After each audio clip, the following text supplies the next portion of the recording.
¿Qué tal? Muy buenas tardes a todos, muy buenas noches. Buenas tardes. Bienvenidos a FNAC, a lo que son los ciclos culturales que solemos tener todos los meses y que hoy, en vísperas también de lo que va a ser Semana Santa, pues vamos a hablar de una de las reliquias más conocidas, evidentemente más controvertidas de la cristiandad, que se trata de la Sábana Santa. Me he permitido hoy también traer una copia a escala 1:1, que es la que tenéis precisamente a vuestra izquierda, y que tiene y reúne una serie de características que son análogas, son comunes con la Sábana Santa de Turín.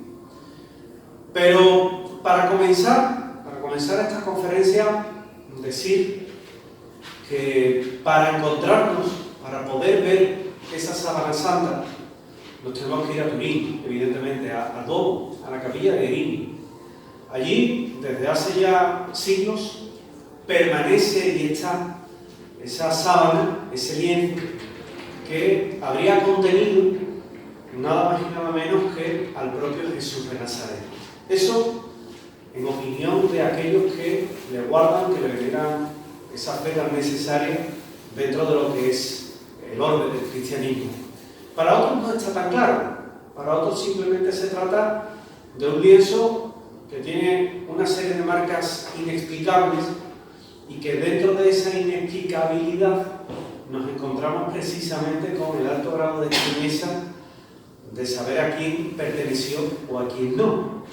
Para otros simplemente se trata de una copia realizada en el medievo entre el año 1260-1390 en algún punto de Europa. Son las diferentes opciones que vamos a ir esta noche manejando y que yo me he permitido resumiros en una presentación que es la que vamos a seguir también, porque la Sábana Santa es un lienzo que mide aproximadamente entre 4,36 metros por 1,10. Es decir, un largo de 4,36 metros por un ancho de 1,10 metros, que contiene la imagen frontal y dorsal de una persona que ha sufrido la misma pasión o ha sufrido el mismo martirio que el propio Jesús de Nazaret. A lo largo del lienzo lo que nos vamos a encontrar es una serie de marcas que son, lo primero, quizás lo más llamativo, una serie de grupos de 8 marcas que se extienden a derecha e izquierda del hombre de la Sábana Santa, de la figura central. Hay que decir que en esa figura central lo que se distingue tímidamente es el cuerpo de una persona por el anverso y el reverso, que tiene aproximadamente 1,82 metros de estatura, que muestra grandes regueros de sangre en todo lo que es la cabeza, las manos, el costado y también lo que es el pie. Están esas marcas triangulares que provienen de ese incendio del que os voy a hablar ahora en breve, marcas de agua, y todo ello vienen a formar el conjunto de lo que es la Sábana Santa. Una imagen que está hecha para ver desde lejos, no para ver desde cerca. Mientras más cerca está, peor la distingue. Mientras más te alejas, mejor la ves. No está expuesta al culto, simplemente cuando es época de extensión. Cuando es época de extensión, entonces sí se suele poner durante un breve periodo de tiempo. Por eso, el que sea tan recurrente cuando se viene a exponer, que haya muchísimos devotos y muchísimos fieles. Primero hay un pase de prensa que se suele hacer en el que nos dejan entrar a la prensa y podemos ver un poco el objeto. Es realmente, como decía, complicado. Y fijaos que nos vamos a centrar también en esas primeras marcas que os comentaba anteriormente. Unas marcas que se producen en un incendio, en el incendio en este caso de 1532, en la localidad francesa de Chambéry, Allí estaba la sábana expuesta al culto, con velas, con cirios. Era habitual que los fieles la besaran, que los fieles cogieran en un momento dado y también la tocaran. Y cuando se guarda por la noche, se metía un relicario, como este que tengo yo en la mesa, de plata, y una de las velas prende uno de los cortinajes que había allí, se produce un incendio, y ese incendio calienta este relicario y lo que hace es que funde una gota de plata. La sábana estaba doblada, la sábana, ahí donde la tenéis, pesa 1 kilo 460 gramos. Como podréis comprender, es un lienzo muy fino, de lino puro, con 40 pasadas por centímetro, con un error de 3 por cada 40, el típico telar vertical de la zona de Alejandría, Cafarnaúm, Jerusalén, de toda aquella zona del Mediterráneo, del Oriente Próximo.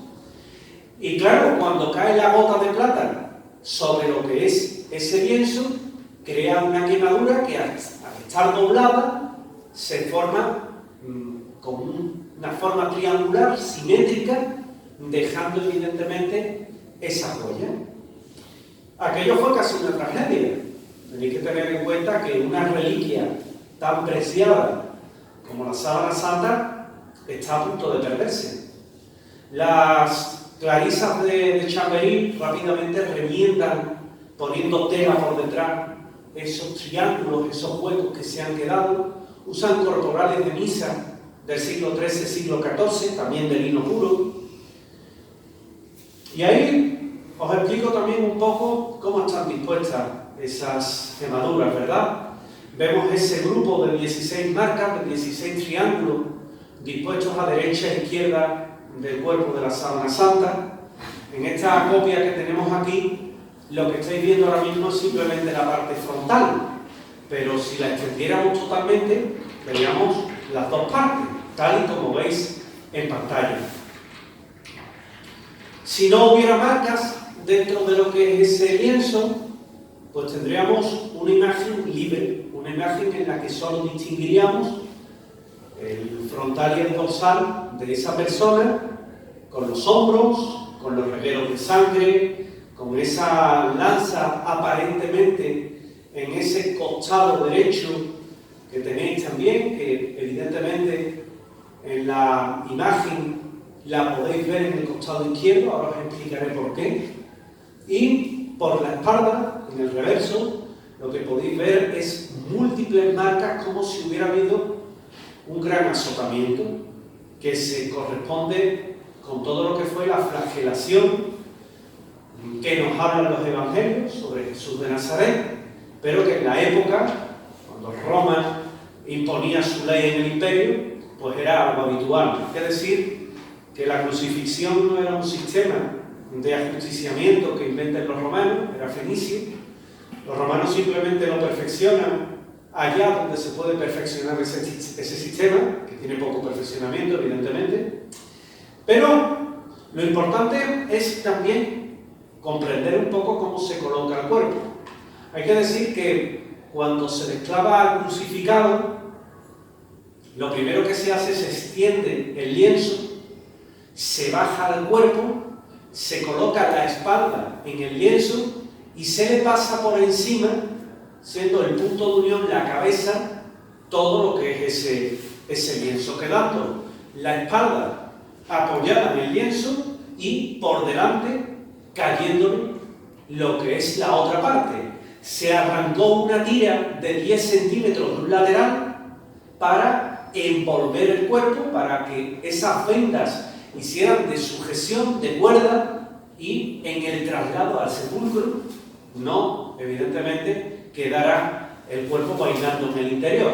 El sepulcro aproximadamente estaba a unos 250 metros de lo que era el monte Gólgota, de lo que era el monte de la calavera, allá donde habitualmente se ajusticiaba a todo lo que eran los malhechores, los delincuentes, aquellos que atentaban contra el Estado en cualquier punto del imperio. Y allí es donde en una tumba, en el caso de Jesús de Nazaret, se habla de la tumba de José de Arimatea, que era una persona que llega a pertenecer al Sanedrín hebreo, por lo cual tenía un cargo importante. Hoy día, si vais a Jerusalén, os van a enseñar que la iglesia del Santo Sepulcro apenas está a unos 20 metros de lo que es el Monte Gólgota, o la iglesia, en este caso, de la crucifixión. Evidentemente, los santos lugares, tal y como los entendemos hoy día, son simbólicos, es decir, no están donde deberían, con lo cual también esa observación tenerla en cuenta. ¿Qué dice la Iglesia de la Sábana Santa? Porque oficialmente no es una reliquia, nunca ha sido declarada como reliquia. Entonces, ¿qué dice la Iglesia de la Sábana Santa? Lo primero que dice sobre la imagen es que esa doble impronta, frontal y dorsal que tiene, es un reto a la inteligencia. ¿Por qué? Porque no hemos logrado, a fecha de hoy, 2022, siglo XXI, no hemos logrado crear una copia exactamente con todas las propiedades que tiene el lienzo de Turín. Esta sábana que veis aquí hoy tiene muchas de esas propiedades, pero no todas. Se han hecho intentos IMPRO por recrear una copia de las mismas características, no se ha podido. Y estamos a siglo XXI. Sobre las huellas, lo que dicen dentro de la Iglesia, que es la legítima propietaria hoy día de la síndone, antiguamente era la Casa de Saboya, pues lo que dice el Vaticano es que es espejo del Evangelio, porque la persona que contuvo tiene todas las huellas de la pasión que recibe Jesús de Nazaret. Tiene azotes, una coronación de espinas, es crucificado, clavándolo. Lo normal en la época era atándolo, no clavándolo, y finalmente es rematado o verificaba su muerte lanceándolo en costado. Por tanto, se corresponde, es espejo del Evangelio. Sobre la Iglesia lo que dice de la Sábana Santa es que es una cuestión de fe. Al ser una cuestión de fe, la Iglesia lo que carece es de competencia para pronunciarse si es auténtica o no. Y finalmente, bueno, lo que se pide desde la sede del Vaticano es que se trate y se estudie sin prejuicio, es decir, con objetividad, y que dejemos un poco los radicalismos a un lado. Hay que tener la mente abierta. Con la mente abierta se hizo la única prueba que está contra la Sábana Santa. Si nos preguntan científicamente, ahora me vais a permitir que os rebata todo, si preguntan científicamente de qué época es la Sábana Santa, merced a una datación, os dirán que sobre la Sábana Santa se hizo la prueba del carbono 14 en el año 1988, en el que participan 4 laboratorios diferentes en el mundo, los 4 usan el mismo sistema de datación. Y esos 4 laboratorios lo que determinan es que la Sábana Santa es una obra del medievo. La datación del carbono 14 ubica a la Sábana Santa entre el año 1260 y 1390, tal y como indica el cardenal Anastasio Ballesteros. Anastasio Ballesteros simplemente comparece ante los medios de comunicación e indica que sobre los restos orgánicos que se han dado para hacer esa datación, sobre esos restos, la prueba del carbono 14 ha determinado, analizándolo, que pertenece a ese periodo entre el siglo XII y entre el siglo XIII y el siglo XIV. Se emite un comunicado oficial que evidentemente, como podréis comprender, ante la magnitud de la noticia, diarios como La República, La Estampa, El Corriere, pues rápidamente publican un sensacional titular que dice: la Sábana Santa es falsa, todo tiene sus matices, y a partir de ahí se genera una gran polémica. ¿Es exacta la datación del carbono 14? ¿Se puede considerar hoy día que la prueba del carbono 14 es fiable? La prueba del carbono 14 hoy día es fiable, claro que sí, y antaño también. Pero tal y como se hace sobre la Sábana Santa, no. Y ahora os voy a explicar por qué. Todos tenemos carbono 14 en el cuerpo. Realmente carbono 12. lo vamos recibiendo a diario de la luz del sol, con lo que comemos y demás. Pero cuando morimos, se empieza a degradar, empezamos a perder ese carbono 14. ¿A qué ritmo? A un ritmo de un 50% cada 5.700 años, más o menos, 5.720 años. Cada vez que pasa ese periodo de tiempo, nuestro cuerpo pierde el 50% de la proporción que tiene carbono 14. Gracias a ello, todo elemento que sea orgánico se le puede datar. Sobre la sábana santa, ¿qué es lo que ocurre? Bueno, sobre la sábana santa hay que decir, en la época, cuando se realiza esa prueba, que el 67,8% de los resultados eran fiables. El 22,6% eran cuestionables, inaceptables.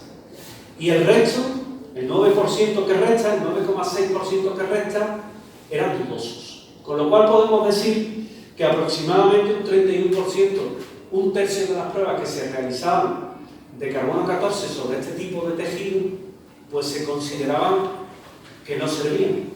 ¿Por qué no servían? Bueno, por razones varias. Principalmente en el caso de la sábana santa, por la contaminación.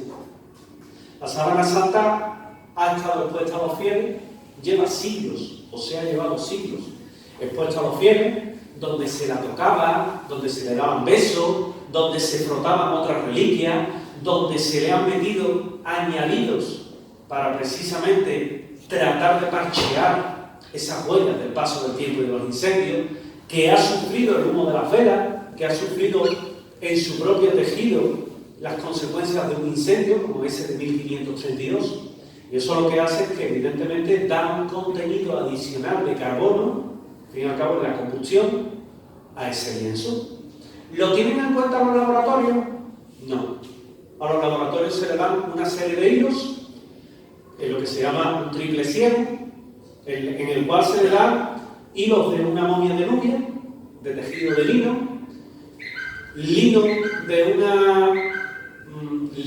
una también momia o tejido de tiempos de Cleopatra, y finalmente de la túnica de Sardina Yu. En todos los casos tienen más o menos un balance aproximado de lo que es esa prueba, pero en el caso de la sábana santa hay un alejamiento bastante importante. ¿Por qué? Porque no se produjo una descontaminación del lienzo, algo que hoy sabemos a través de diferentes premios Nobel en física, que toda prueba de carbono 14, evidentemente, si ha pasado por esas vicisitudes, es conveniente hacerle una descontaminación para evitar falsos resultados. Ahí tenéis, por ejemplo, cómo se tomaba antiguamente la sábana santa por los obispos cuando se exponían al público. Y eso lo que deja son marcas, son epiteliales, todo eso hay que tenerlo en cuenta. Además, por donde precisamente toman parte de los hilos de esas pruebas que se le hacen a la sábana. Hay un doctor, el doctor Goff, que no aceptó precisamente esos resultados en su día por la contaminación que tenía ese lienzo. Y porque decía que era algo que no eran conscientes en la época las personas que llevaron a cabo la prueba del carbono 14, y nadie, hasta que el doctor Garza Valdés descubre la posibilidad de esa contaminación cuando ya se producen procesos de limpiado que en su día no se tuvieron en cuenta y que hubieran tenido una desviación típica importante en lo que es esa datación. Por lo tanto, la prueba del carbono 14, tal como se le hicieron a la sábana santa en su día, hoy no sería válida. Pero bueno, os preguntaréis, ¿otra fórmula de datación de la sábana tendremos, no? Efectivamente. Vamos a ir viéndola. Mirad, en el año 1898 se producen las bodas de plata de lo que era en la Casa de Saboya, y se realiza una ostensión pública. Era un momento clave, por aquel entonces pertenecía todavía al ducado, y se le encarga a un fotógrafo aficionado, por aquel entonces, en 1898, la fotografía no era profesional, como comprenderéis. Se le encarga a un fotógrafo turinés, un abogado que tenía mucha experiencia haciendo fotografía, Secondo Pia, que hiciera una fotografía en lienzo, una serie de fotografías para darla a los fieles. Y en una típica cámara de cajón, de aquellas que tenían un negativo fotográfico de 60 centímetros, pues realizan una exposición. La exposición es el tiempo de permanencia de la cámara realizando la fotografía, en absoluta quietud. La primera no sale bien, la segunda sí es válida. Y cuando estás revelando todo lo que es esa imagen del altar en sí, lo que comprueba es que la sábana santa se comporta como un negativo fotográfico. ¿Eso qué es? Pues que si invertimos lo que es los colores del propio lienzo, vamos a comprobar como el lienzo, su negativo, te da muchos más detalles que el positivo. Es decir, el negativo se distingue muchísimo mejor que el positivo del lienzo. ¿Y eso cómo va a ser? ¿Qué clase de magia, verdad, hace posible eso? Si realmente tenemos que aceptar que la sábana santa es una falsificación, una copia del medievo, ¿quién en el medievo era capaz de hacer una fotografía, ya no solo una fotografía normal y corriente, sino una fotografía usando un negativo fotográfico de 4,36 metros por 1,10? Con lo complicado que es eso. El principio de la cámara oscura se conocía desde el siglo VIII por los musulmanes, pero de conocer el principio de la cámara oscura a tener o hacer una fotografía de esa magnitud, medio un abismo. Tanto que a día de hoy no se puede hacer con nuestra moderna tecnología del siglo XXI. Claro, se distinguen muy bien, se distinguen todos los que son los aspectos del hombre de la sábana santa. Es el fenómeno que se llama de pormenorización. Es decir, su negativo nos da mucha más información que el positivo. Y no solo da mucha más información, sino que además demuestra una cantidad de detalles que de otra forma no se puede observar. Por tanto, la primera sorpresa. Pero hay otra sorpresa. La sábana santa es un lienzo que la última vez que se dejan de fabricar esas telas hiladas, tejidas en un telar vertical es en el siglo IV. A partir del siglo IV, ese tipo de lienzo no se hace. Con lo cual, si aceptamos la fórmula de un falsificador o de un artista de la época, fijaos que habría tenido que guardar durante por lo menos 8 siglos una tela de aquella época para sobre esa tela hacer una fotografía. Parece complicado, ¿verdad? Cuando menos parece complicado. Claro, cuando vemos la sábana santa en su negativo, comprendemos que realmente se distingue bastante mejor.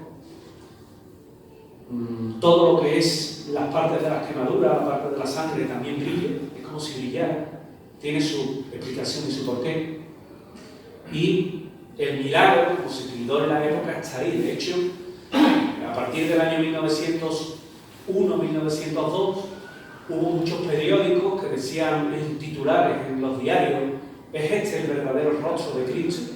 O directamente lo afirmaban: el auténtico rostro de Jesús de Nazaret. Y ponían como primera imagen precisamente la de la cabeza del hombre de la sábana santa en su negativo fotográfico. Una cantidad de detalles que son importantes, se observa además bastante mejor la imagen de un adulto de pelo largo, barbado, sereno, de haber sufrido también un serio escarnio, un serio tormento, pero que aún así, como comentaban los periódicos de la época, mantiene una gran serenidad. Fijaos que a Jesús de Nazaret le llamaban el gigante de Galilea, porque la talla media de un judío de la época era de aproximadamente 1,60 m aproximadamente. Jesús de Nazaret medía, le decían el gigante de Galilea porque medía más allá de la talla media de la época. ¿Cuánto mide el hombre de la sábana santa? Aproximadamente 1,82 m. ¿Qué peso tenía? Unos 86-90 kilos. Es decir, se salía de esa escala. Le hubieran llamado también un gigante. A cualquiera en la época le sacaba 25 centímetros. Y claro, buscando un sistema por el que tratar a la sábana, hubo un señor que se llamaba Max Frey, y Max Frey dijo, a ver, ¿me dejáis hacer una prueba a la sábana santa? Mientras que no sea destructiva, ¿qué le vas a hacer? Bueno, pues voy a pegar un poco de fixo en la tela y voy a tirar. Y lo que me traiga es posiblemente polvo, polen. Yo estoy interesado en el polen. Él era palinólogo, él era criminólogo, pero también palinólogo, es decir, estudiaba los pólenes. Y efectivamente se trajo una gran cantidad de pólenes que todos están identificados, todos con su correspondiente código, todos con su correspondiente especia.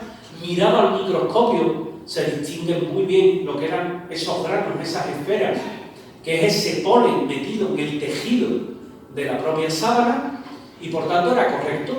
Es correcto entre la urdimbre de lo que es la sábana encontrar ese polen. ¿Por qué? Porque la sábana santa ha tenido un recorrido geográfico a lo largo del tiempo. No siempre ha estado en Turín. ¿Qué pólenes podemos distinguir ahí?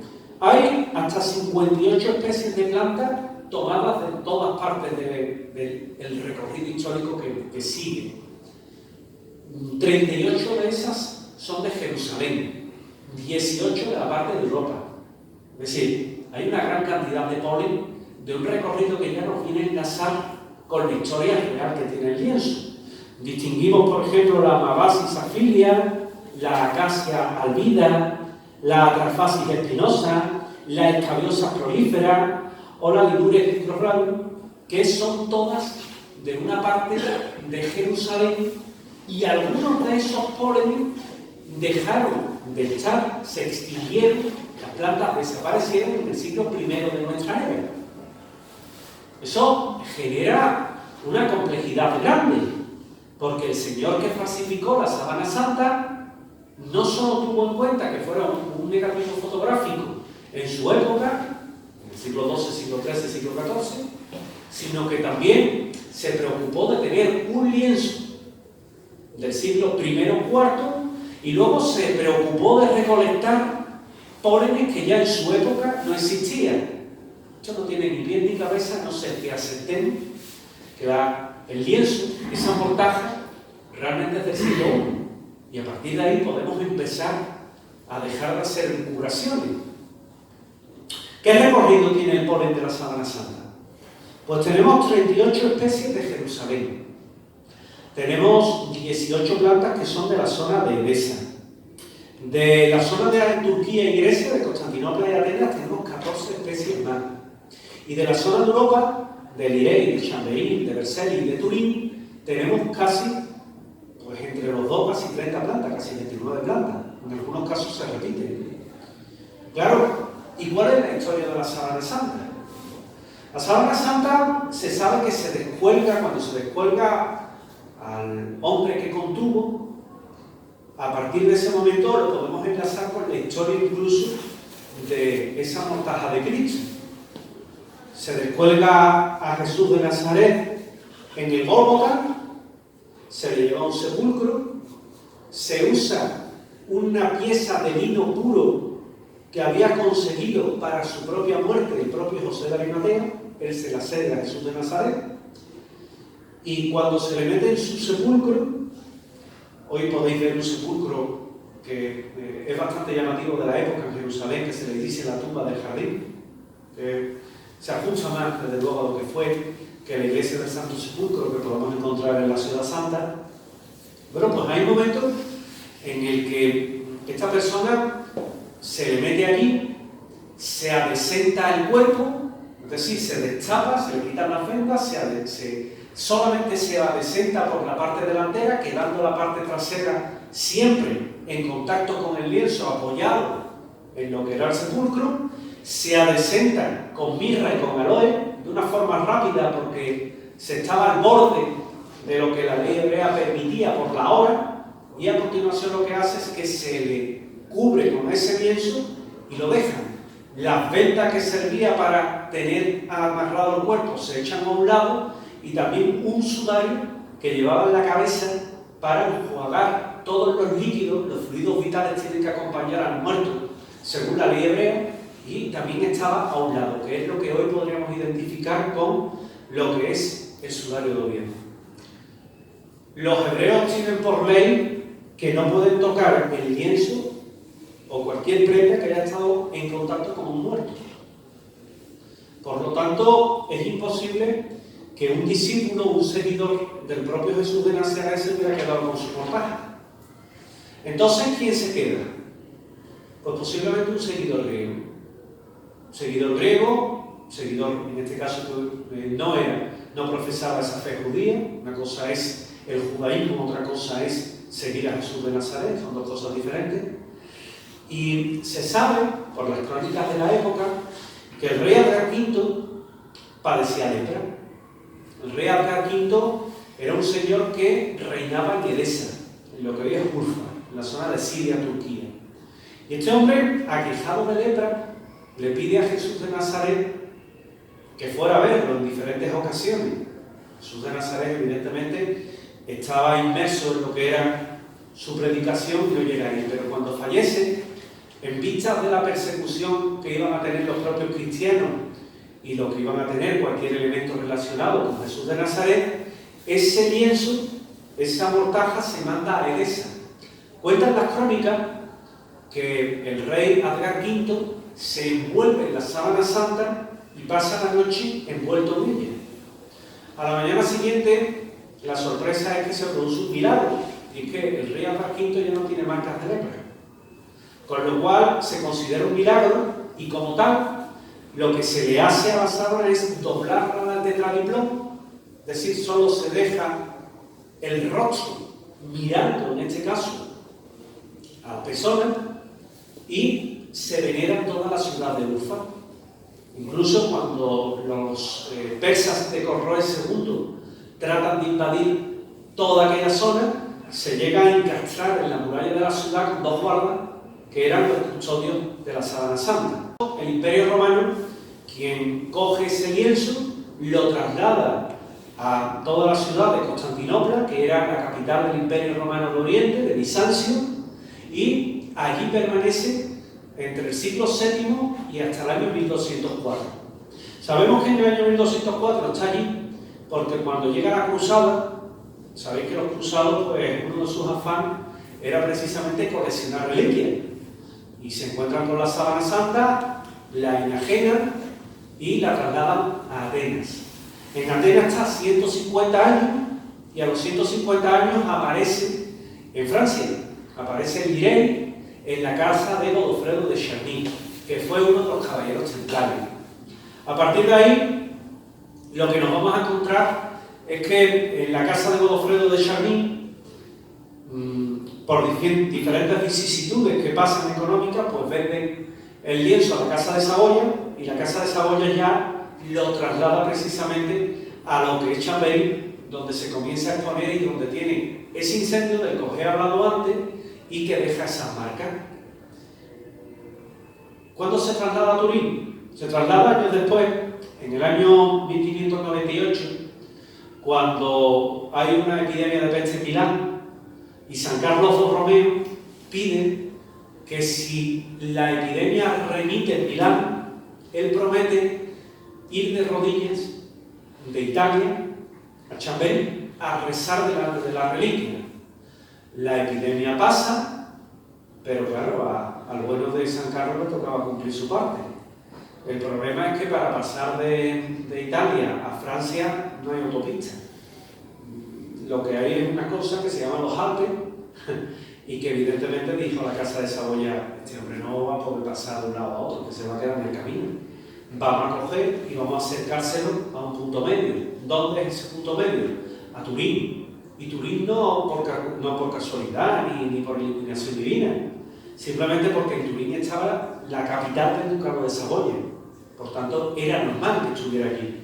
Allí llega y se le hace se instala primero en el Duomo y luego ya en la capilla de Guerini, habilitada para el efecto. Con lo cual, el recorrido histórico coincide con el recorrido del Póligo.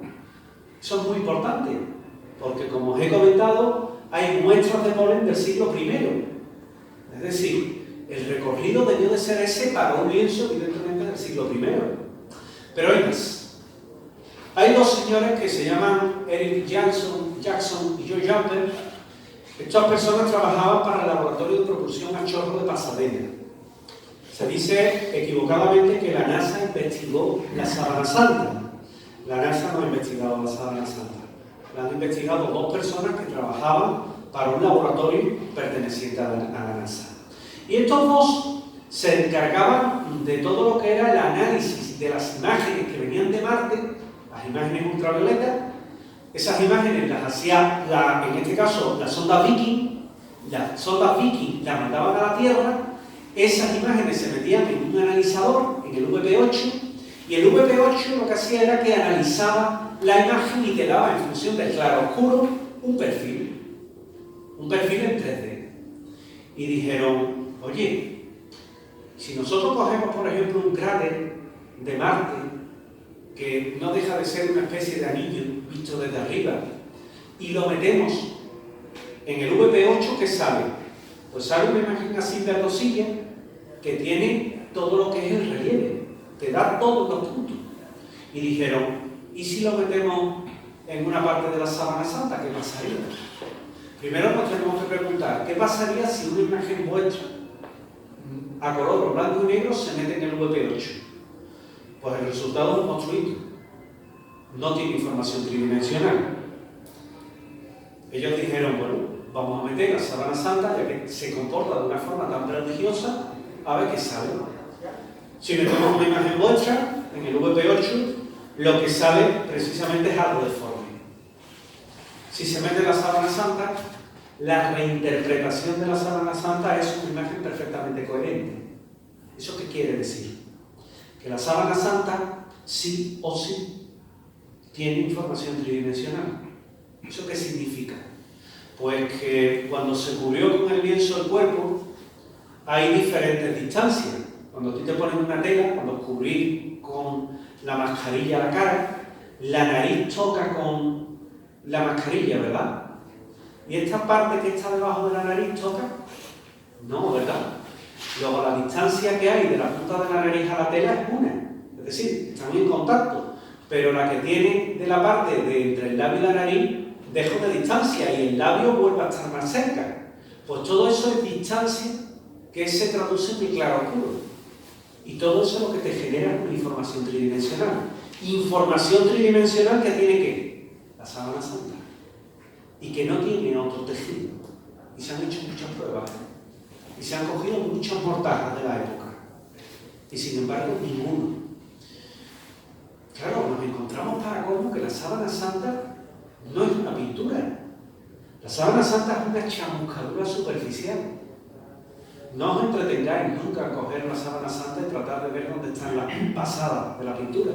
No hay. De 40 hilos que hay en un centímetro, aproximadamente lo que hay son 3 hilos que están quemados, chamuscados.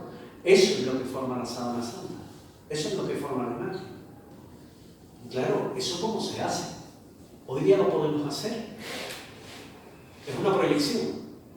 Es una proyección de energía sobre el tejido. ¿Algún otro cuerpo de un fallecido alineado con aloe, con mirra, en las 72 horas después de la muerte, en los experimentos que se han hecho, incluso aplicándole descargas eléctricas, ha producido una marca de ese tipo? La respuesta es que no. Pues sí que estamos ante un lienzo que es excepcional. El cuerpo, en todo lo que es la zona de la Sábana Santa que ocupa, demuestra tener esa energía, demuestra tener ese sentido coherente de las marcas. Y un poco lo que se pone de manifiesto es la relación matemática que hay entre la intensidad de la huella y la distancia que hay precisamente del cuerpo al lienzo, que es por lo que sacamos esa distancia del claroscuro. Se realiza un estudio sobre la Sábana Santa en el año 1978. Se le permiten 5 días de investigación. del 8 de octubre al 13 de octubre de 1978, la STUD, que se llamaba.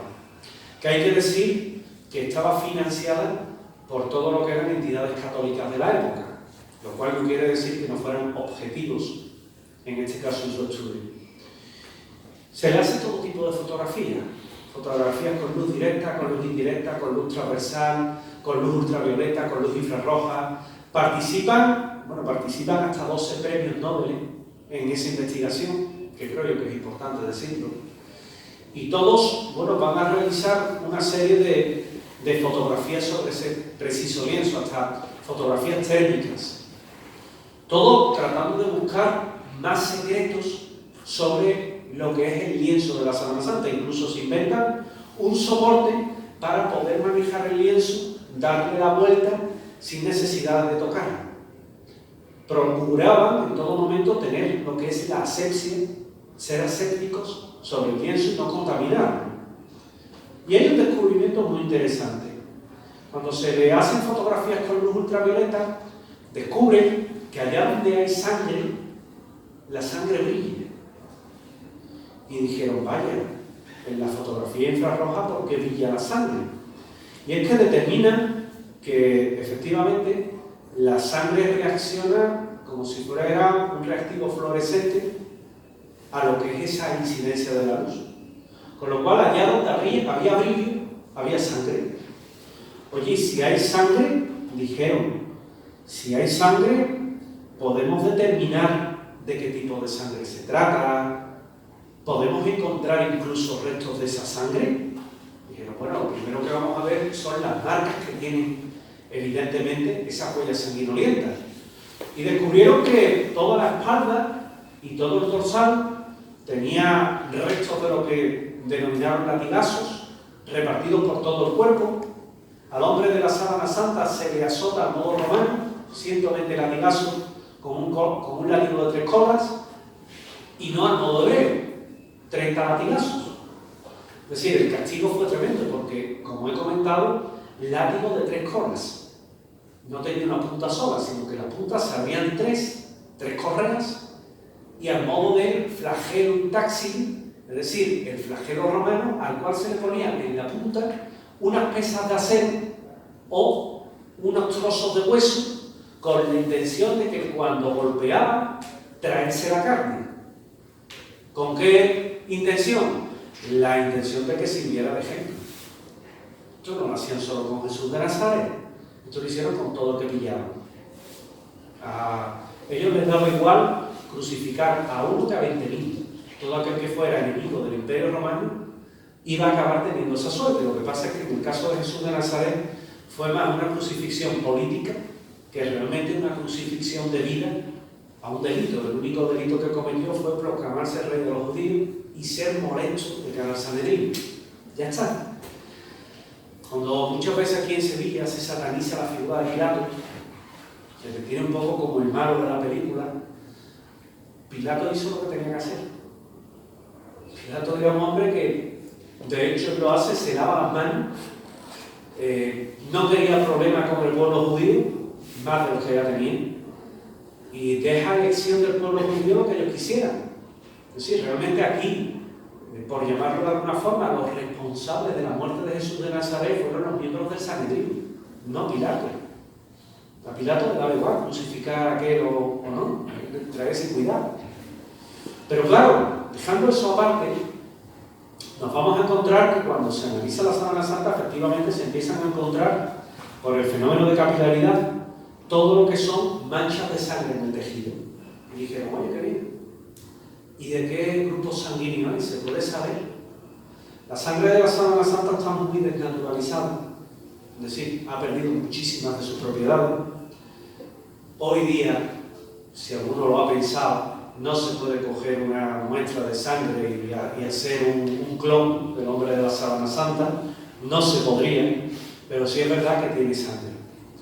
Y de hecho, se hacen diferentes pruebas. La prueba de Adler, por ejemplo, se realiza la prueba de la albúmina, de pigmentos biliares, de proteínas, de hemocromógeno, se realiza todo lo que son las fluorescencias de Heller, y se descubre que efectivamente en todo lo que es el lienzo, la urdimbre, hay restos de sangre. Incluso mirado muy al microscopio de momento de glóbulos rojos. Fue el doctor Pierluigi Bagnaroloni quien se atreve a hacer un análisis para sacar el RH de esa sangre y se determina que el RH de la sangre del cuerpo de la sábana santa es del tipo AB. ¿Esto qué nos dice? Hoy a lo mejor no nos dice nada, pero yo os garantizo que determinar el grupo sanguíneo hasta el siglo pasado no era posible. Y ya sabéis lo que pasaba. Muchas veces se le daba una transfusión a un paciente que tenía un tipo de sangre y se le metía a otro. ¿Eso que provocaba? La muerte. Por eso es muy importante saber el tipo de sangre. Y el doctor Pierluigi Bagnaroloni determina que el tipo de sangre es la AB. La AB era minoritaria en la Europa de la época y mayoritaria en la zona hebrea. Tan solo un 3% de la población lo tenía.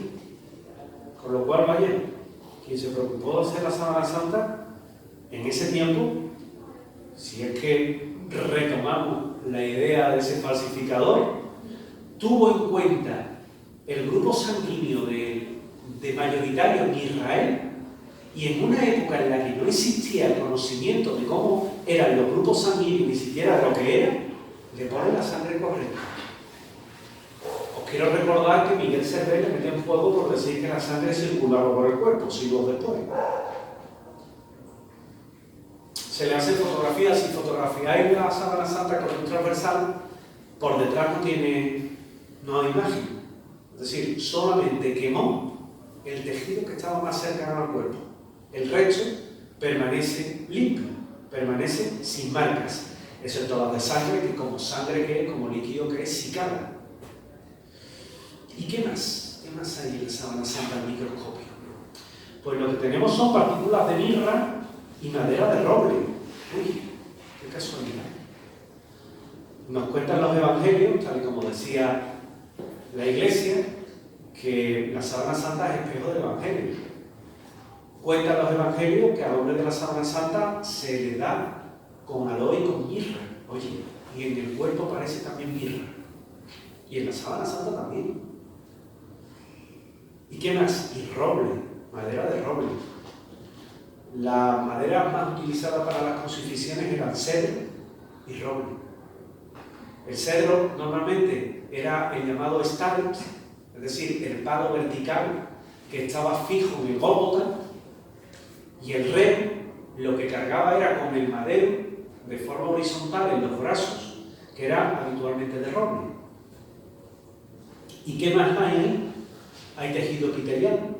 Tejido epitelial puede pertenecer al hombre que contiene la sábana santa, o puede que sea de alguien con el paso de los siglos. Y también tejido muscular. Por tanto, la imagen de la sábana santa tiene características que son muy interesantes. Es una imagen superficial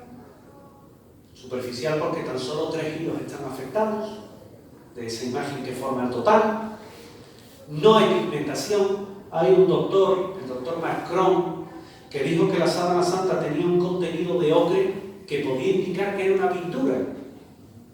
El contenido de ocre era de 0,00000014.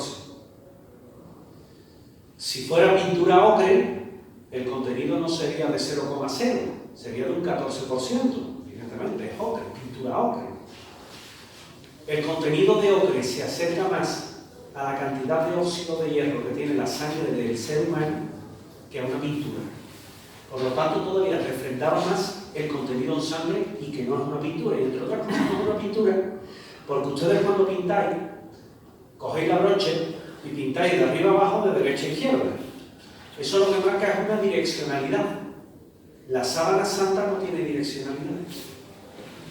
Está la imagen ahí, proyectada.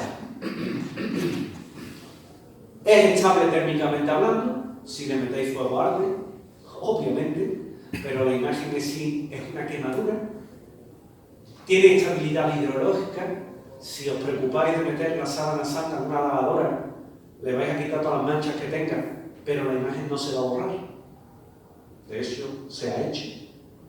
Y finalmente hay una estabilidad química. Podéis atacar con ácido el tejido del hilo, pero nunca vais a atacar la imagen. La imagen no se borra, es indeleble. ¿Qué más? Se comporta como un negativo fotográfico, ya lo hemos visto. El propio Secondo Pia en el año 1898 y luego las pruebas que se hacen, las fotografías que se hacen en 1937, que son las que todos conocemos. Es tridimensional, vaya, eso es todavía mejor. Eso es todavía mejor. La tridimensionalidad es inexplicable. Y luego, ¿qué más? La pormenorización, es decir, la cantidad de detalles que podemos ver en ese lienzo. Si hoy nos preocupáramos de realizar una falsificación de la sábana santa, pues por ejemplo, si nos preocupáramos de hacerlo con pintura o con tinte, tendríamos una serie de características, pero no todas.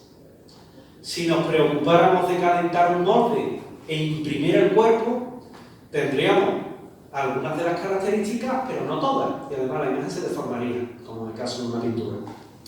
Si fuera por técnica de vaporografía, tendríamos algunas de las características, pocas, pero la mayoría no las tendríamos. Si fuera por vapor y contacto, exactamente lo mismo. Y lo que más se ajusta es que la imagen se haya formado por la energía de una radiación. Que tendríamos casi todas las opciones que os he dado, superficialidad, subpermeabilización, estabilidad térmica, todo eso, ausencia de pigmento, tridimensionalidad, negatividad, sin direccionalidad, estabilidad química, estabilidad al agua, pero tan solo la superficialidad o la permeabilización serían los que más se nos pueden quedar atrás. Por tanto, a día de hoy sigue siendo inexplicable. Permitidme que os lea las conclusiones del estudio. Hay un consenso científico en que la imagen es el resultado de algo que provocó la oxidación, la deshidratación y la conjugación de la estructura de los polisacáridos de la microfibra del lino mismo. No se conocen métodos químicos o físicos que puedan explicar la totalidad de la imagen. Tampoco puede explicar la imagen de forma adecuada ninguna combinación de circunstancias físicas, químicas, biológicas o médicas. Como consecuencia de todo ello, el problema de cómo se produjo la imagen o de lo que la produjo sigue siendo, ahora como antes, un misterio. Esa fue la conclusión de la STUR de 1978, que se emite públicamente en 1981, tras 3 años de estudio. Vamos a entrar en la parte final. ¿Qué dicen los forenses? Los forenses tienen que decir algo. ¿Os gusta la Semana Santa?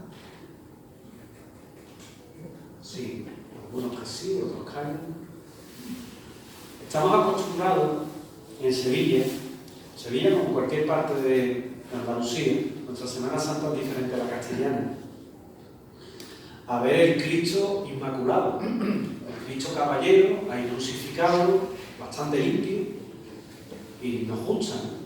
Es una forma particular de ver la imaginería sevillana, o andaluza, ni mejor ni peor, simplemente un estilo. Pero no podemos concebir que una persona que ha sufrido ese escarnio vaya tan aseado a lo que es la crucifixión. Juan Manuel Miñarro hizo un Cristo, el Cristo de la Universidad de Córdoba, que es terriblemente trágico, pero que sin embargo se contempla como realmente fue y como debió de haber quedado fue. Cuando se ve, por ejemplo, el Jesús de Nazaret de Franco Sefirelli, de Michael Powell, quizás una de las más conocidas, estamos acostumbrados a, sí, es dramática, pero mantiene la forma. Cuando vemos La Pasión de Mel Gibson, poco radical Mel Gibson, estamos acostumbrados a que el protagonista va con mucha dignidad, pero es que así es como debe ser.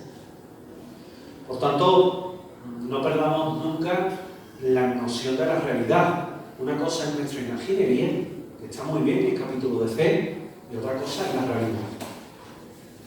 Sin ser hecho una conferencia de corte religioso. Entonces, ¿qué ocurre con todo ello? Bueno, pues que el hombre de la Sábana Santa ha sufrido el azote al modo romano, como realmente fue, pero tiene muchas particularidades. Por ejemplo, en el rostro podemos ver que hay múltiples regueros de sangre, como de haber portado una corona de espinas. Pero Monseñor Giulio Risi hace un estudio y resulta que no es corona de espinas, que es casco de espinas, porque tiene en muchas zonas del casco de la cabeza, tiene regueros de sangre, de un arbusto espinoso que se corresponde con uno de los pólenes que se encuentran en la Sábana Santa y que es propio de Jerusalén. Vaya. Y tiene sangre en la barba, y en la nariz, y en el pómulo.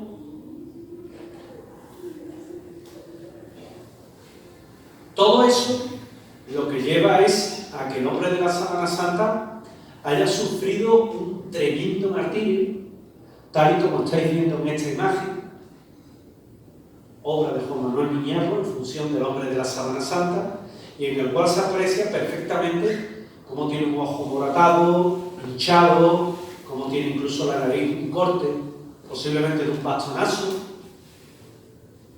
Todas esas marcas dejan sangre, es decir, brillan a la luz infrarroja. Y las manchas de sangre de la frente, la más llamativa es la del 3 invertido, que se interpreta como un mechón de pelo en el arte bizantino y que realmente era sangre.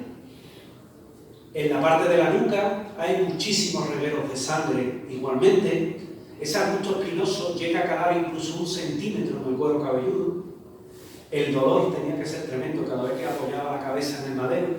Se le clavaba más esa corona de espinas, ese casco de espinas, que era una cosa así. Era como un casquete trenzado en espinas y luego amarrado con una cuerda para que ajustara mejor, para que no se escapara. Eso fue motivo de mofa por parte de las tropas romanas.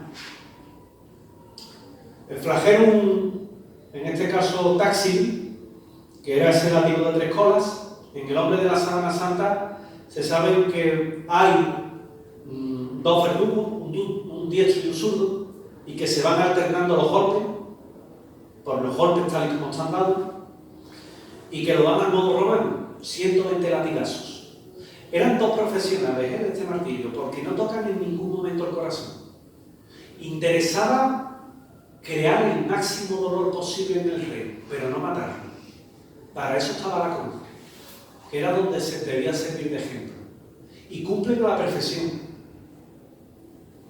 Se van repartiendo los latigazos por todo el cuerpo, prácticamente salvo el corazón. Hay latigazos hasta los testículos, hay latigazos en las piernas, las pantorrillas, en los glúteos, en la espalda, pero no en el corazón. Es curioso porque si vemos al gran poder, al Señor de la Salud, si vemos a los nazarenos de San Roque, ¿verdad? Si los vemos, todos portan la cruz como una cruz completa, ¿verdad? La cruz latina. Eso es incierto. Lo que portó fue un madero. Un madero que dejó unas escoriaciones en los hombros porque iba amarrado. De hecho, yo tengo mi particular teoría sobre el hombre de la Sábana Santa, que no solo estaba crucificado con clavos, sino que también estaba atado. ¿Por qué no están esas marcas en el lienzo? Porque coinciden con una de las quemaduras. Pero como comprenderéis, una persona que va atada, el centurión romano no se va a preocupar de romper las ligaduras porque les molesta para la crucifixión, ¿no? Lo echaban ahí en medio, le clavaban los clavos para arriba. Por eso, tened en cuenta eso también. Ahí tenéis lo que era la cruz de la época, el style era el palo vertical que estaba siempre fijo en el Gólgota, y el patíbulo. Y arriba se le ponía llamado titulus crucis, que era el motivo por el cual a esa persona se le había crucificado. En este caso estamos acostumbrados a, en el titulus crucis aquí en la Semana Santa Sevillana, que es el INRI, ¿verdad? Y muchos se preguntan, ¿qué es el INRI? El INRI es la versión acortada de Iesus Nazarenus Rex Judium, que es Jesús de Nazareno, rey de los judíos. Y el AEL. Exactamente, el INRI. Entonces, es curioso porque eso era lo que figuraba en 3 idiomas, para que todos vieran realmente ¿De qué se trataba? Hoy lo podéis ver en la iglesia de San Juan, en Roma, el Titulus Crucis. Cuando el reo moría, cuando un reo moría habitualmente, ¿cuánto podía durar un tío crucificado? No sé si lo habéis preguntado alguna vez. Un señor crucificado, atado, no clavado, podía durar en torno a 3 días ahí arriba. 2 o 3 días como mucho, ¿no? Si duraba más de la cuenta, pues llegaba un centurión romano y le partía las piernas. Como te tienes que apoyar necesariamente sobre las piernas para coger aire, si te parten las piernas ya no te puedes apoyar, con lo cual te asfixias y te mueres. Eso se le hacía a todos, excepto a los que morían. Los que morían, pues en unos casos lo llevaba hecho y en otros no. Ahora vamos a ver ese detalle. Hay regueros de sangre en la sábana santa, sobre todo en las manos. Si vemos nuestra Semana Santa, yo me he traído aquí clavos del siglo I, romanos. Clavos del siglo I, no me voy a preguntar si se utiliza una crucifixión porque serían clavos de herrería, ¿no? Pero son del siglo I. Y estos clavos, que tienen un proceso de mantenimiento y demás, tal como se compraron, pues tienen las dimensiones de los clavos que se usan en la crucifixión. El clavo nunca se hace por la palma de la mano, nunca. Porque si el clavo se clava por la palma de la mano, cuando estás crucificado, cuando te mueves, se desgarra y se rompe la carne y se cae, no aguanta. Eso es un detalle que hay que tener en cuenta. ¿Por dónde clavaban? Por el llamado espacio del stop. Todos lo tenemos, ¿eh? Si cogéis la mano y la arrastráis por la muñeca, vas a llegar a un hueco. Ese hueco es el espacio del stop. Ahí, si claváis, tenéis el sitio por el que se clava realmente a un crucificado, por el sitio que aguanta el peso. Hay un conjunto de huesos y ese sitio sí sirve para aguantar el peso. Diréis, pero hombre, ¿le corta las venas? Evidentemente. Y los tendones también. Pero el clavo hace de tapón, con lo cual el muerto no, bueno, el reo no se desangra. Estaba todo matemáticamente estudiado. No se desangra y sufre el martirio. El cuerpo de la sábana santa está crucificado no al modo de la iconografía de la época, sino anatómicamente perfecto. Es decir, por el sitio correcto por el que se debía crucificar. Y tenéis un reguero de sangre un poco más amplio en una mano, porque se considera que cuando se le clava, dan como un nudo de la madera. Como no clavaban el clavo, ¿qué hacen? Le quitan el clavo, le colocan la mano un poquito más para allá y vuelven a clavar por el mismo sitio. Y por eso le crea la hemorragia que tenéis ahí. Que de hecho, anatómicamente, nuevamente, es perfecto. O sea, la sábana santa lo muestra con exquisita fiabilidad. En esta imagen lo tenéis más cercano todos. Tenéis de hecho ahí un clavo similar a este, también del siglo I. Ahora si queréis lo veis, lo tocáis. Y a través de una radiografía, en la zona del carpo, lo que es el espacio del stop. Los movimientos que tenía que hacer el reo, por lo que os he comentado, os imagináis cómo era. Es decir, crucificado se iba moviendo, apoyándose en los pies, que los pies estaban también clavados, y trataba eran esfuerzos sobrehumanos por tratar de coger una bocanada de aire. Se iba sometiendo a lo que era el cuerpo a un esfuerzo sobrehumano, al corazón a un esfuerzo sobrehumano. De hecho, el hombre de la sábana santa sufre un colapso ortostático.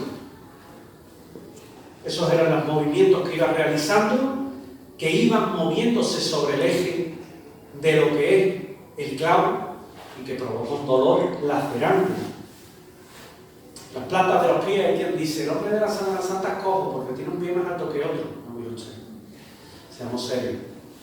Y lo clavan con un pie montado sobre el otro, con un clavo más largo, como este, de un solo golpe. Entonces, ¿qué ocurre? Que al ir un pie montado sobre el otro, cuando sobreviene el rigor mortis, un pie se queda ligeramente montado.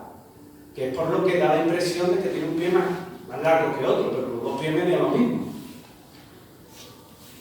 Ahí tenéis la representación que hace Velázquez en el cuadro suyo de la crucifixión de Cristo, dos clavos, erróneos, y tenéis al lado, pues evidentemente, otro crucificado bien clavado con un solo clavo en los dos pies.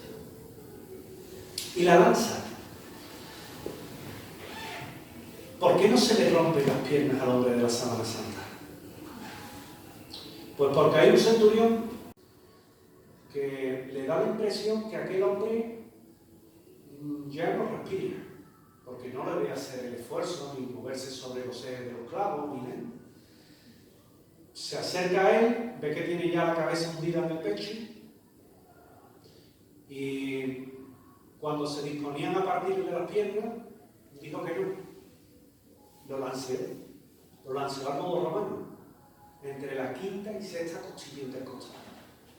¿Por qué? Porque era el modo romano. Los romanos, desde que son adiestrados en el arte de la guerra, matan de esa forma.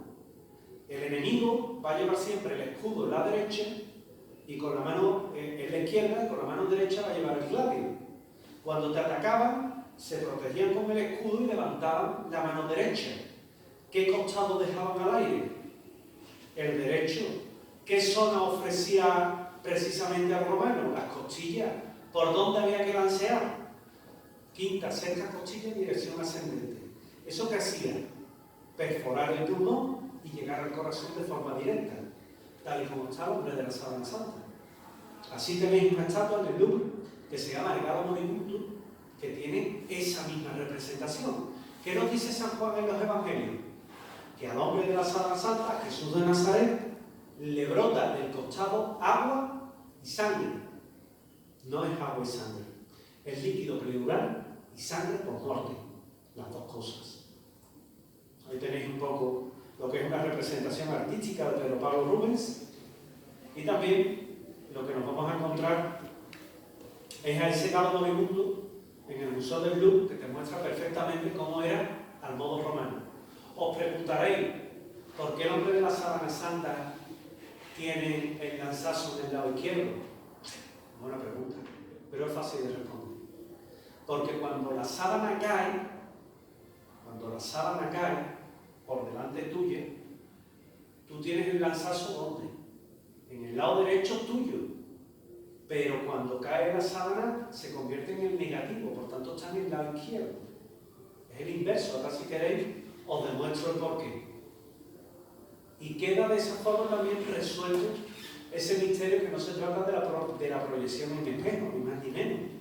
La parte trasera del hombre de la Sábana Santa sí está colocada al derecho, pero la parte que cae por delante está al contrario. ¿Por qué? Porque no está hacia allá, sino está hacia adentro, no hacia afuera. Esa lanza, como os comentaba, al modo romano, ahí tenéis cómo entra por esa costilla, cómo perfora el corazón e incluso le sale por la espalda al pico. Es algo que las últimas investigaciones que se están haciendo nos han venido a medio a demostrar. Y ahí tenéis lo que es el Cristo sindónico de Juan Manuel Viñar. El Cristo de la universidad, que realmente, bueno, es como debió de haber quedado ese hombre tras ese tremendo martirio que sufre. Es un estudio que él realiza y que no ha vuelto a ser otro Cristo igual. Tiene un Cristo yacente que sí lo demuestra bastante bien, que hace poco tiempo hemos realizado una exposición en el Círculo Mercantil, en el cual también hemos realizado visitas guiadas y había un panel explicativo de todo ello. Tiene un semicasco de espina, tiene todos los latigazos distribuidos en función de cómo están en la propia Sábana Santa, tiene por la espalda, por todo el cuerpo, los clavos metidos en el sitio correcto, es decir, en toda la zona de lo que es las muñecas. Hay un detalle también interesante. En el hombre de la Sábana Santa se dice que el hombre de la Sábana Santa tan solo tiene 4 dedos. Si los contáis ahí, tiene solamente 4 dedos. ¿Sabéis por qué es ese detalle? Otro detalle anatómicamente conocido. Porque cuando perforas aquí, cortas los tendones. Y el dedo gordo, al cortarle el tendón, se contrae, se mete para adentro. Entonces lo que expone, ¿cuántos son? 4 dedos, no son 5. Es anatómicamente correcto. Es decir, la sábana santa realmente se corresponde, según han dictaminado los forenses, con el cuerpo de una persona que realmente ha sido crucificada. Y que ha sido crucificada aproximadamente en el siglo XX. ¿Qué me resta por decir? Detrás de todo lo que os he comentado, detrás de este recorrido artístico, histórico, científico, forense, os he contado también el argumento que hay en contra de la sábana santa, os he contado todos los argumentos que hay a favor. ¿Es el hombre de la sábana santa Jesús de Nazaret? Eso es materia de fe. Es lo que cada uno de nosotros quiera creer. Yo lo que sí os puedo decir es que en la época, en el siglo I, las crucifixiones eran muy habituales. En rara ocasión se clavaba a un rey, en el caso de Jesús de Nazaret se clava. En rara ocasión se le daba un escarnio a latigazo al modo romano, a Jesús de Nazaret se le hace. En rara ocasión se remataba con una lanza en lugar de partirle las piernas a un reo. En el caso de Jesús de Nazaret, como en el caso de la Sábana Santa, se hace. En rara ocasión se permitía, en este caso, descender, descolgar a un reo, meterlo en una mortaja y permitir el traslado. En este caso, en el caso del cuerpo de la Sábana Santa, así se hace. Y si nos paramos a ver todas las probabilidades que hay, todas las estadísticas, hay una contra 64 millones de posibilidades que no sea el hombre de la Sábana Santa. Por lo cual la identificación a día de hoy parece clara. El resto está en lo que cada uno de nosotros quiera creer. Hoy la Sábana Santa, como os comentaba, es objeto de fe, es objeto de estudio y también es un objeto de misterio, que al fin y al cabo es lo que de alguna forma hoy os he tratado de desvelar. El resto simplemente es conocer un poquito mejor su historia para comprender mejor quién se trataba el cuerpo que lo contuvo. Por mi parte, muchísimas gracias por haberme acompañado. Si tenéis alguna pregunta, no tengo ningún problema en contestarla, y si no, os espero en la próxima conferencia que tengamos aquí en este Foro Cultural de FNAC. ¿Tenéis alguna pregunta? Sí, yo te quiero hacer una. A ver. Me he salido unos minutos, a lo mejor me lo perdí. No has nombrado para nada la prueba del carbono 14, que científicamente está muy... físicamente, químicamente, biológicamente, antropológicamente, está muy respetada. La he nombrado. Ah, pues entonces sí, bueno, el problema de la prueba del carbono 14 es que la prueba del carbono 14 es una prueba que está, como tú has comentado, muy contrastada, pero en la época en la que se hace la prueba a la Sábana Santa, cometen un error muy grave que es no descontaminar el lienzo. Es decir, no le quitan todos los añadidos contaminantes que tiene que tener un lienzo de esa época. Teniendo en cuenta, como he comentado antes, el polen, epiteliales, peso, material orgánico, lino añadido de siglos posteriores, añadido de carbono de 2 incendios, con lo cual, si no haces una descontaminación, como dijo el doctor, el premio Nobel, el doctor Grof, pues difícilmente el resultado del carbono 14 que se hizo sobre la Sábana Santa puede ser admitido. Hoy día, a la luz de la ciencia, ningún laboratorio certifica la veracidad de ese experimento, de esa prueba que se le hace. Sería interesante que dejaran hacer otra prueba, con 4 sistemas de datación diferentes y no el mismo que se le hizo. Los 4 laboratorios eligen el mismo sistema para ver qué otros resultados puede tener. Sin embargo, bueno, ahora mismo cualquier prueba sobre el lienzo está vetada por parte del Vaticano.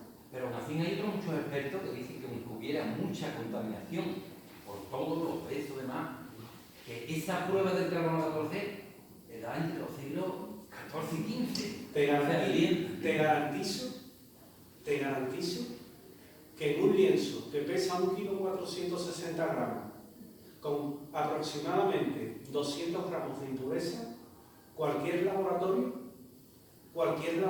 en la actualidad te dice que es imposible hacer una prueba veraz sin descontaminación al lienzo.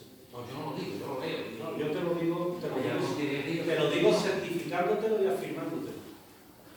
Porque son muchas, en este caso son muchas las entrevistas Y esta prueba de carbono 14 no sé por qué, pero siempre se omite. Sobre todo en la parte que los más creyentes. Pero esta parte siempre se suele omitir. Pero si ya ahí va a depender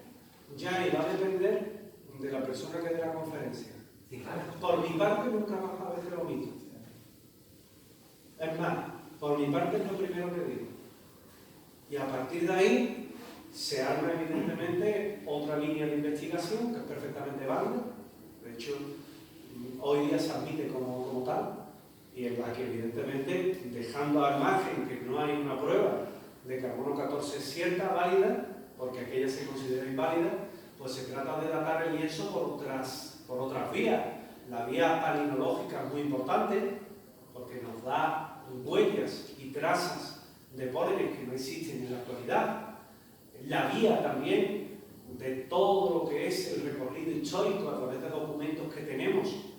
Pues evidentemente si hay un documento del año 700 que nos habla de un lienzo que se ponía en Edesa, es que un lienzo estaba en Edesa en aquella época.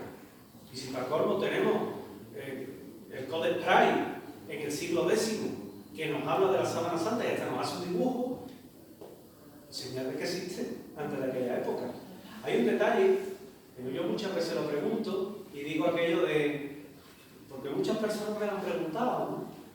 Que me dicen aquello, dicen, no, es que la Sábana Santa la hizo Leonardo da Vinci. A mí me entra la risa tonta. A mí me entra la risa tonta. ¿Por qué me entra la risa tonta? Pues mira, porque tu nombre cuál es, perdón. José Manuel. José Manuel, me llamo de José Manuel, me entra la risa tonta. Porque Leonardo da Vinci es un genio. Yo eso lo reconozco. Pero tenía que ser un genio para 100 años antes de nacer hacer una Sábana Santa. Bueno, en la cámara oscura, tú mismo has dicho que ya se hacía siglos antes. Existía. Los árabes lo tenían muy conseguido. Claro, no hay ningún conseguido ni poco conseguido. Es que la cámara oscura es una habitación que tiene un agujero en la pared y le entra la luz. Y te entra, pero Leonardo da Vinci lo utilizaba también. Y puede provocar una quemadura en determinadas épocas del año. Claro, si yo eso no te lo discuto. No, yo le estoy contra lo que dice. Coge tú, no, pero es interesante. Coge tú una cámara oscura. No, yo mejor una cerveza. Vale. Coge una cámara oscura y métele un lienzo de 4 metros con 39. Ponlo enfrente. Yo me puedo guiar, pero no me Ponlo enfrente. Y ahora tienes que tener las mismas condiciones de luminosidad, las mismas condiciones durante 8 horas. 8 horas. Claro, hay quien dice, bueno, eso hoy, por aquel entonces no se conseguía, porque la luz del sol cambia de posición. Sí, pero se ha demostrado que produce quemadura haciendo una cámara. Sí, claro, pero no con determinada temperatura. No, aquí temperatura al margen que aquí la temperatura no tiene nada que ver. No es lo mismo 40 grados, 45, Entonces, 50 que entonces, para fijar una imagen en un lienzo, la temperatura no tiene nada que ver. Lo único que tiene que ver es la luz. La luz que incide sobre el reactivo que tenga el lienzo. Por aquel entonces era sales de plata o albúmina, que es diferente, clara de huevo. ¿Vale? Hay algunos expertos que dicen que la temperatura influye mucho. Bueno, no voy a entrar en eso. No, yo tampoco. Pero que es imposible, hoy día, mira, la Universidad de Ciudad del Cabo hace un experimento muy interesante, que es coger una cámara oscura y coger un lienzo. Y decir, venga, vamos a hacer una Sábana Santa. No pudieron. Aquí en Sevilla, con Juan Manuel Miñarro y demás, aquí lo hemos intentado, ¿eh? Y lo hemos intentado a escala, que todavía es más fácil, porque no necesitas, en este caso, no necesitas tanta constancia de luz. Y sin embargo, ¿qué ha pasado? Pues lo que ha pasado es que no lo hemos conseguido. ¿Por qué? Porque es excesivo, simplemente. Por eso, precisamente, la Cámara Oscura evidentemente se conocía, también lo he dicho en la conferencia. Sí, sí, yo lo he escuchado. También lo he dicho. Pero una cosa es Lo del carbono 14 no, pero me he salido unos minutos. Nada, hombre, no te preocupes que se colgará en internet. Que el problema que tiene esto es que una cosa es que conozcas, tengas el conocimiento de lo que era la cámara oscura y otra cosa es tener una cámara de fotos. Si no se hubiera logrado antes, si no las cámaras de fotos hubieran existido antes. ¿Por qué si podía ser una cosa tan normal, por qué solamente una sábana santa con esas características? ¿Por qué ni más? Total. Sí, El mercado de reliquias era muy interesante en la época. Si has visto los pilares de la tierra, esto es muy sencillo. Que se quemaba la iglesia y desaparecía la cabeza de San Juan. No te preocupes, cogías un cráneo de un cementerio y ponías la cabeza de San Juan. ¿Sabes cuántos dedos de San Juan hay? sí, 60 dedos. Igual que de la madera, ¿no? De la madera No, también podemos claro. construir, y de la madera podemos construir. Claro, por eso. La Torre Reyes y esta madera. Por eso es tan complicado, ¿no? Y por eso muchas reliquias se ponen en duda. Pero hoy día, con la sábana santa, cuando la ponemos en contraposición, por ejemplo, con el sudario de Oviedo, que como también sabrá, la prueba de carbono 14 sobre el sudario de Oviedo da que es del siglo VIII, y sin embargo, oye, fíjate qué curioso, las manchas de sangre del sudario de Oviedo las pone sobre la cabeza de la sábana santa y coinciden. Y coincide el mismo tipo de sangre, y coincide la distancia antropométrica de la boca a la oreja. ¿Eso qué indica? Que ambas reliquias estuvieron en contacto. El problema, que según el carbono 14, hay 500 años de diferencia entre una reliquia y otra. Pero sin embargo estuvieron en contacto. Es decir, hay que admitir que muchas veces hay pruebas que no se realizan. No bien. En aquella época consideraron que estaba bien hecha. Cuando se dictaminan todos los errores que se cometen sobre esa prueba, es cuando se declara pues, que evidentemente no es válido. Aquí hay un problema. Yo tengo muchos amigos que también hablan de la sábana santa y no están del todo a favor de ella. Uno de ellos es amigo del catalán Carlos Mesa, ¿verdad? Hombre, por Dios, por completo. pero Carlos Mesa es muy buena persona. Sí, pero él negacionista en este Bueno, pero él y yo nos llevamos muy bien. Entonces, aunque a él nos vas a ver, a mí a él nos vas a ver un poco discutir sobre esto, yo con Carlos Mesa me llevo estupendamente. Y Carlos Mesa es la opinión contraria a ti. Totalmente. Y no por ello nos llevamos mal, al revés. Yo tengo a mi mujer que te puedo decir que nos llevamos estupendamente. Simplemente tiene una forma diferente de pensar. Sí, por supuesto. ¿Sabes, no? Pero que con la prueba del carbono 14 hay que tener mucho cuidado. Hay que tener mucho cuidado porque, ya te digo, hay estudios muy interesantes en los que se habla del grado de desviación que puede tener una prueba de carbono 14. Sí, hoy sería que el Vaticano, o quien sea, dejar de hacer muchas más claro, pruebas a día de hoy. El problema es que no dejan. José Manuel, el problema es que no dejan. ¿Sabes la última tractada que ha hecho el Vaticano una vez? Planchar la sábana santa. ¿Qué tintorería? Y cuando ahí está, y cuando hemos llegado y la vimos en la última ostensión, Julio Marbizón, que venía en aquella ostensión, estaba horrorizado y le daba un infarto al hombre. Porque cuando vio la sábana santa, nosotros estamos acostumbrados a la sábana santa amarilla. Y vemos una sábana santa beige con las marcas de sangre muy intensas y planchada, sin arrugas. Y Julio decía que le han hecho la sábana santa. Es que era como si lo hubieran sustituido. Son cosas que no se comprenden, porque además lo hicieron en silencio. La sábana santa tiene ese problema, el sudario de Oviedo no. Sobre el sudario de Oviedo, al CES, al Centro Español de Sintonología, le dejan analizarlo. Y se han hecho muchos estudios muy interesantes. Ese es el problema.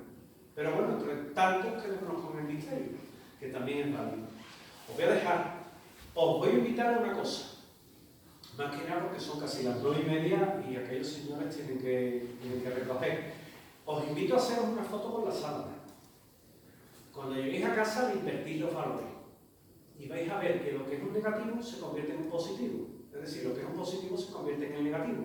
Que esa sábana santa, yo creo que el alumno va a entorpecer, se comporta como un negativo fotográfico real.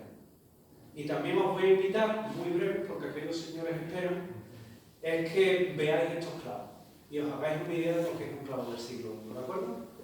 Muchísimas gracias por vuestra asistencia.